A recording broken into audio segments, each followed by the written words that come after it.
Bonjour à toutes et à tous. Aujourd'hui, nous repartons cette semaine dans le domaine de l'artistique, particulièrement la peinture. Vous vous en doutez, nous sommes à la galerie Rancilio pour découvrir les œuvres artistiques d'une artiste d'origine espagnole, mais qui est installée sur notre presqu'île depuis maintenant 1992, je crois. Je reçois Lina Marcos. Bonjour Lina. Bonjour.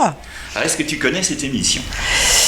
J'en ai entendu parler, mais sincèrement, je ne l'ai pas vue encore. Tu ne l'as pas encore vue. Donc tu vas être notre invité de la semaine. On va faire les présentations. Donc tu es né où exactement en Espagne ? Alors Quel est ton parcours ? Alors, excuse-moi, je suis née à Madrid. Et mon parcours, j'ai été à l'école comme tout le monde, mais j'ai fait une étude de industrie dans la couture. Et de là, j'ai pris mon travail, mais très peu de temps, parce qu'en fait, c'était pas ça que je voulais faire à la base. Je voulais être styliste. Et oui, donc, ça a aussi, évidemment. la vie a fait que ça s'est pas fait. Et donc, je suis partie dans la vente, dans le domaine de la vente. D'accord. Quand est-ce que tu as commencé à peindre dans ta vie ? Est-ce que ça a commencé toute jeune ? Toute jeune. J'ai commencé à peindre toute jeune parce que j'avais un voisin qui était peintre et j'étais passionnée par le dessin. Et je lui avais dit de m'apprendre à peindre. Il m'avait dit non. Mais finalement, quand je me promenais, quand j'avais des sorties, je allais pour lui raconter. Il me disait non, me raconte pas. Il me dit dessine-moi ce que tu as fait. Et c'est comme ça que... Oui, finalement, c'est une bonne approche parce que oui. Ça permet de mémoriser ce qu'on a vu puis de traduire ensuite. Voilà. C'est comme sur la toile. Donc tu nous l'évoquais, parle-nous un petit peu de ta carrière. Donc avant de te lancer dans la peinture, la vente, c'est diamétralement opposé à l'artistique. Tout à fait, mais c'était un métier alimentaire en fait. Parce qu'il fallait bien nourrir la famille. Et tu vendais donc les coutures, ce que tu faisais ? Alors j'étais dans la couture. D'autres produits que tu vendais ? Non, j'ai travaillé chez Pronuptiar à Paris, rue Rivoli. Après j'étais chez Cacharel aussi. Et puis je suis arrivée ici, j'ai fait plein de choses ici. J'ai travaillé dans les fleurs, j'ai travaillé dans plein de domaines. Et dans les boulangeries aussi. J'ai travaillé dans les boulangeries à vendre. À Saint-Mandrier ? À Toulon. À Toulon, oui. Parce que tu es donc arrivé ici en 1992. Oui. Et donc tu t'es installé dans notre presqu'île de charme, notre paradis. On ne se lasse pas de le répéter. Non, elle est magnifique. Voilà. Et la question, bon, j'en connais la réponse puisque j'ai lu le dossier de presse, mais pour nos spectateurs, est-ce que tu es issu d'une école de peinture ? Pas du tout, je suis autodidacte. Totalement autodidacte. Et on découvre en même temps qu'on parle tes œuvres, quelques-unes de tes œuvres que tu exposes ici à Rancilio. Alors, ton style, il est vrai, il est tout à fait remarquable. On ne peut pas y être insensible. On peut ne pas aimer du tout, ou alors tomber amoureux totalement de ce style-là, mais en tout cas, on ne peut pas être indifférent à la peinture de Lina. Quelles sont un peu tes influences en peinture, si on peut dire, qui auraient pu t'amener à ce style ? Alors, c'est de la peinture émotionnelle à la base. Hein. Je perçois les émotions chez les gens. J'aime bien ces espèces de vibrations qu'a dans les gens dans la rue qu'on croise. Et ça, c'est mélangé à mon émotion, les voyages, c'est les choses de la vie, les malheurs, les bonheurs, tout ça mélangé. Et ce style pictural en lui-même, c'est ta patte. Et d'ailleurs, pour une artiste, c'est extraordinaire parce que en peinture et comme dans toute discipline artistique, il faut se distinguer. Et là, on peut dire que quand on voit une peinture de Lina Marcos, elle se distingue de tout ce qu'on peut voir habituellement. Tu as donc une signature picturale. Et on voit derrière toi, d'ailleurs, sont des peintures qui ont été influencées par le voyage que tu as fait en Afrique. Oui, tout à fait, oui. Et là, c'est plutôt... même quand je peins, c'est émotionnel, c'est-à-dire ça peut être des grands coups de pinceau, ça peut être... C'est vraiment sur le geste vif, des fois. Ouais, on n'est pas dans l'atelier, malheureusement. Non. C'est vrai qu'on aimerait te voir. Mais ça bouge. Travailler, j'imagine. On voit qu'il y a du mouvement. Oui, ça bouge quand même. C'est des peintures qui bougent, qui ont une dynamique. Oui. Tes œuvres, donc justement, tu t'es inspiré dans des pays, mais elles s'exportent également dans de nombreux pays. Oui. Où est-ce que tu es exporté ? Alors, surtout en Espagne. Évidemment, tes origines. En Espagne, j'ai fait des expositions Barcelone, Madrid, Ibiza et en Estrémadure, un petit village qui fêtait les 400 ans de Cervantes, qui m'ont demandé des encres sur Don Quichotte. Voilà. Ouais. En dehors de la peinture, tu fais aussi des encres apparemment. Donc, Oui, je travaille l'encre. Dans le dossier de presse, on ne les voit pas ici. Oui, non, là, il n'y en a pas, mais je travaille l'encre. Très, très Oui. joli également. Oui.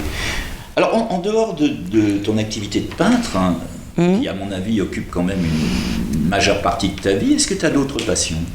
Alors, je m'occupe beaucoup de mes petits-enfants aussi. Ah, c'est beau, ça. Alors ça, c'est une source d'inspiration, c'est plein d'histoires, ça vous emmène dans un monde imaginaire et ça me renvoie à moi-même quand j'étais petite, qui avait une imagination débordante, d'ailleurs. Ces petits-enfants, je ne sais pas leur âge, mais est-ce qu'ils dessinent? Est-ce qu'ils peignent?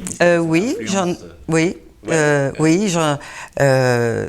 j'en ai un qui a 9 ans, il dessine, il aime les dessins, il aime rentrer dans l'atelier, il aime voir mon travail, il va voir mes expositions aussi, mais depuis l'âge de 2 ans, je le trimballe un peu partout, quoi, avec moi.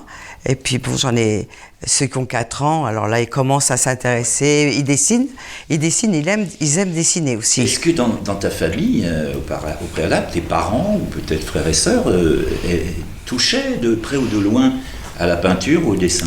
Non, ils sont architectes, c'est dans ce domaine quand même. Quand même. Oui, on touche, on aime bien le dessin. Ouais, Oui. la représentation, d'accord. Lina, une question un peu plus pointue. Oui. Quelles sont tes qualités et quels sont tes défauts? Alors, je dirais que j'ai une qualité, c'est une patience extrêmement grande. Extrême. Ah, ça, c'est Oui. une belle Ça, qualité. vraiment, très grande patience. Mes défauts. Alors, mes défauts. C'est dur de dire Tiens, ses propres c'est défauts. c'est très pour ça difficile que de se dénoncer, je trouve. C'est pour ça que je pose ces questions-là à nos invités. Oui. Moi, ils le savent, je suis un râleur. Ouais. Je suis un râleur, je l'avoue. Ouais. Voilà. Mes défauts, je dirais. Je n'aime pas rester à la maison. Déjà. Alors, ça, c'est horrible. Non, parce que. Si, on aime bien être dans. La famille aime bien. Mais moi, j'aime bien être à l'extérieur, j'aime bien voyager, j'aime bien partir. Et c'est pas toujours une qualité, quand même, pour la famille. Alors, pour d'avoir la famille, peut-être, mais en tout cas, c'est pas un véritable défaut, c'est bien. Non, voilà. Alors, dans cette émission, Lina, bon, tu la découvres, il y a une série de questions incontournables qu'on appelle des questions du tac au tac. Oui. On indique qu'il faut répondre très rapidement à la question et puis surtout expliquer pourquoi on a donné cette réponse. D'accord. T'es prête? Ouais. Si tu étais un animal, Je serais un félin. un félin, tu as un chat peut-être chez toi? Oui. Plusieurs ou... Ouais. Oui, j'ai un chat. Et un chat. Et un chien. Et un chien. Ah, bah, Oui, il y a les deux. j'ai les deux. J'ai les deux. D'accord. Si tu étais une musique, Si j'étais une musique, je serais du rock. tu as des groupes ou des... Rolling Stone, oui. CDC. Ah oui, on est quand même dans du Oui. rock dur, hein? Mais oui, quand même. Bon, si tu étais un plat, Alors, si je serais un plat, je serais... c'est très difficile, je suis une gourmande, donc moi aussi. comme je suis une gourmande, c'est compliqué les plats pour moi. C'est ton plat préféré, allez, une paella avec au poisson. Ouais, une paella au poisson. Voilà. Et enfin, la quatrième, il y en a 4, toujours, c'est une Oui. question que tu as côté. Si tu étais un livre, Alors, si j'étais un livre, je serais Le Petit Prince. ah, Saint-Exupéry. Je serais Le Petit On Prince. n'en parle pas assez souvent. Non, Cette c'est œuvre. magique. J'en ai des frissons, moi, quand je trouve ce livre. Je suis très content que tu cites cette œuvre, elle m'avait beaucoup touché quand j'étais beaucoup plus jeune. Oui, Mais c'est vrai qu'on n'en parle pas assez du Petit Prince. Il Non. faudrait que les jeunes, les enfants relisent cette c'est important, oui. qui est d'une émotion, d'une humanité formidable. Et on a tellement besoin en ce moment Tout à fait, oui. de cette patate. Merci pour l'avoir cité. Justement, ça fait un petit peu le lien avec les questions suivantes. Qu'est-ce que tu aimes le plus dans la vie et qu'est-ce que tu détestes le plus dans la vie?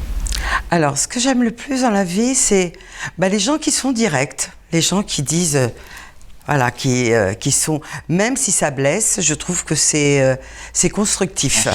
L'honnêteté. L'honnêteté, oui. Je suppose que ce que tu détestes, c'est l'inverse. C'est les mensonges, le sournois, les gens sournois, les gens qui caressent dans le sens du poil, voilà. Ouais. Ça, ça. Et puis, le mensonge, j'ai un nez pour le détecter. Ah, c'est terrible.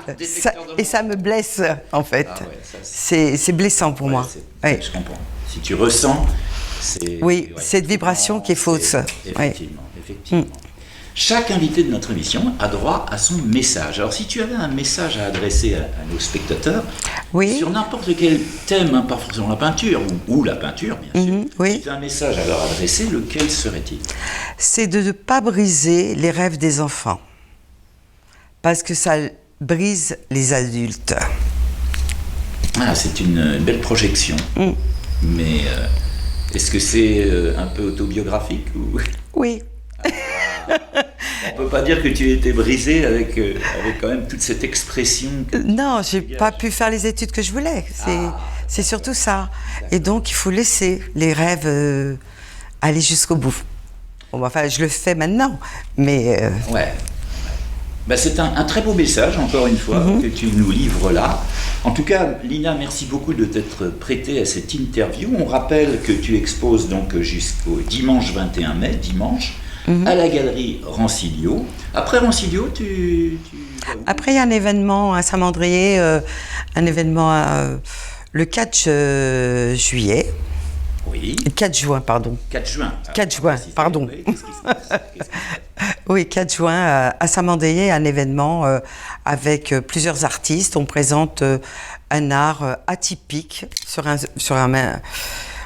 je peux pas dire sur quoi, parce que sinon c'est pas une surprise. Et ça, voilà. Ça se passera où ?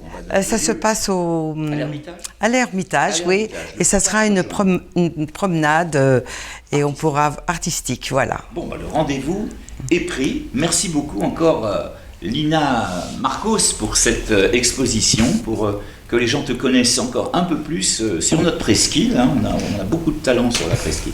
Et puis vous, spectateurs, vous le savez, si vous souhaitez me contacter pour me proposer des nouveaux invités, ou vous-même vous proposer, si vous voulez mettre en avant une de vos spécificités, vous m'écrivez sur l'adresse internet qui s'écrit actuellement sur l'écran, fpm.saintmandrier1 tout attaché, @orange.fr. Et puis surtout, vous n'oubliez pas de vous abonner à la chaîne, d'activer la petite cloche des notifications pour ne rien rater de nos émissions chaque jeudi. Bien évidemment, on se retrouve jeudi prochain.